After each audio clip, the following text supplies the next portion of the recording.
आज हम सॉल्व करेंगे मैथ की बुक में पेज नंबर 25।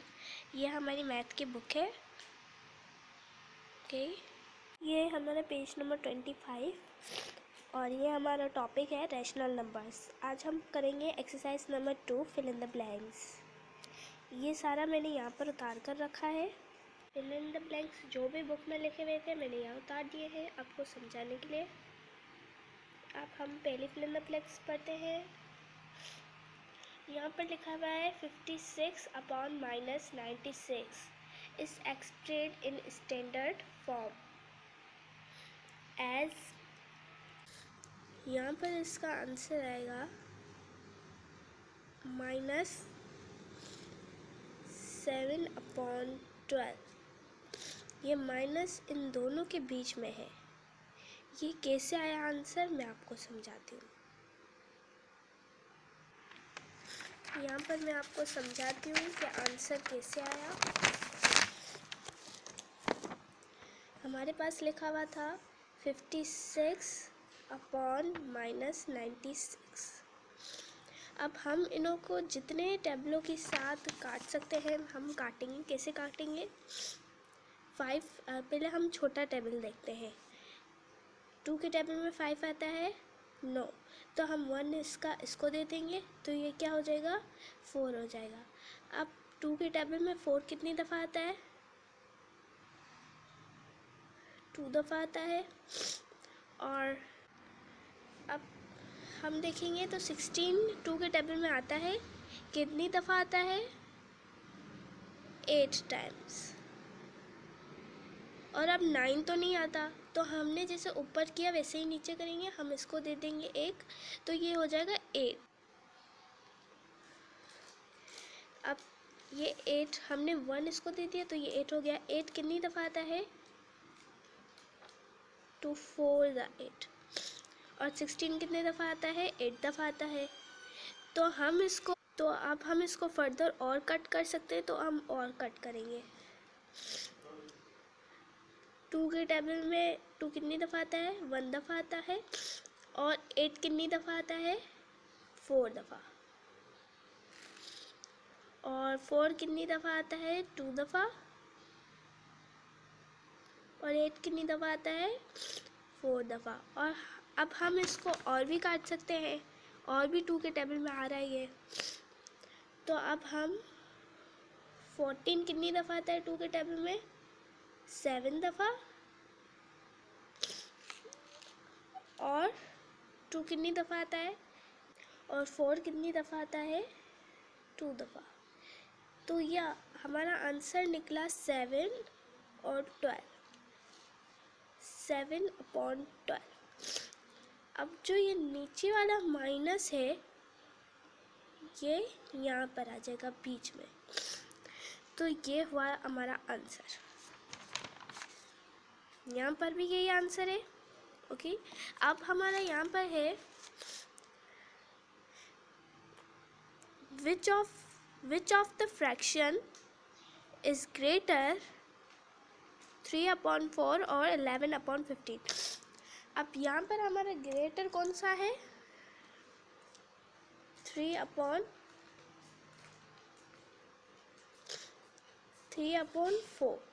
ये 3/4 क्यों ग्रेटर है मैं बताती हूँ आपको।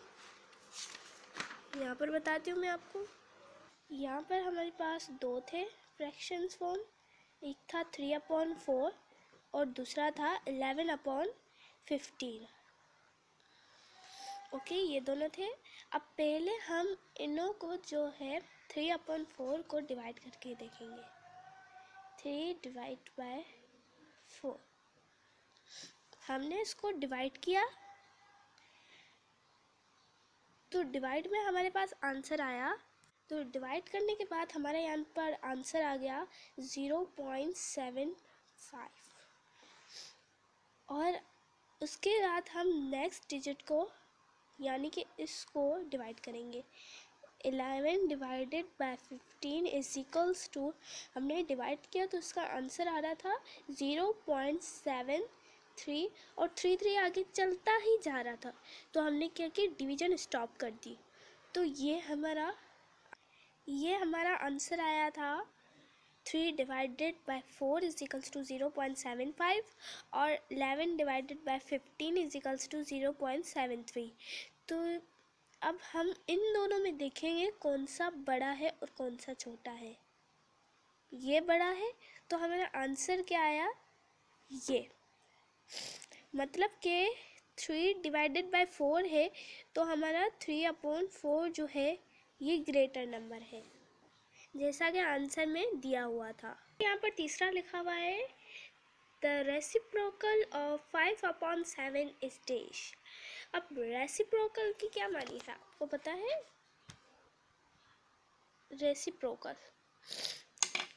रेसिप्रोकल मीन्स उलट करना। अब यहाँ पर ये 5/7 है तो इसका उलट यहाँ पर क्या होगा, ये 3 वाला, ये 7 है, ये 7 ऊपर चला जाएगा और 5 नीचे आ जाएगा, ऐसे होगा इसका उलट।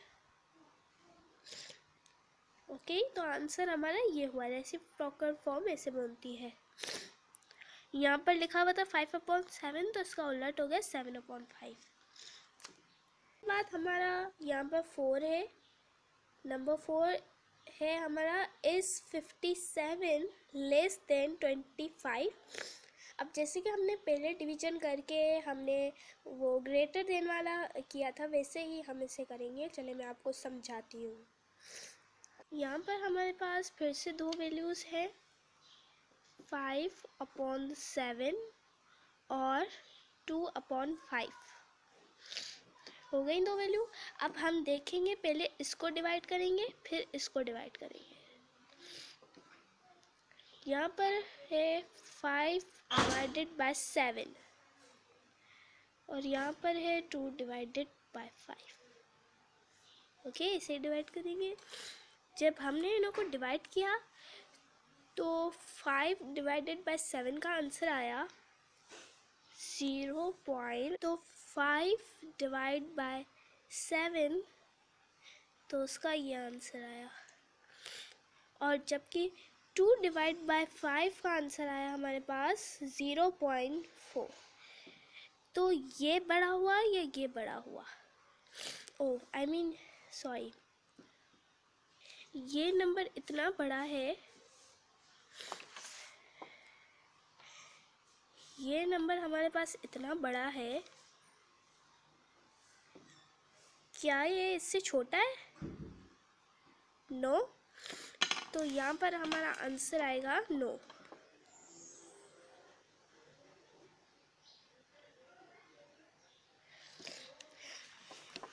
इसके बाद हमारा नेक्स्ट है the standard form of -9/-8 is dash. अब यहाँ पर हमारे पास है -9/-8। ये कोई एक टेबल में आता है? नो। तो हम माइनस माइनस कट हो गए तो हमारे पास क्या बचा? 9/8। ओके, तो यहाँ पर हमारा आंसर क्या होगा? 9/8। ओके, ये सारा सॉल्व हो गया। अगर वीडियो अच्छी लगी हो, अगर आप मेरे चैनल पर न्यू हैं तो प्लीज़ सब्सक्राइब करें। Thank you.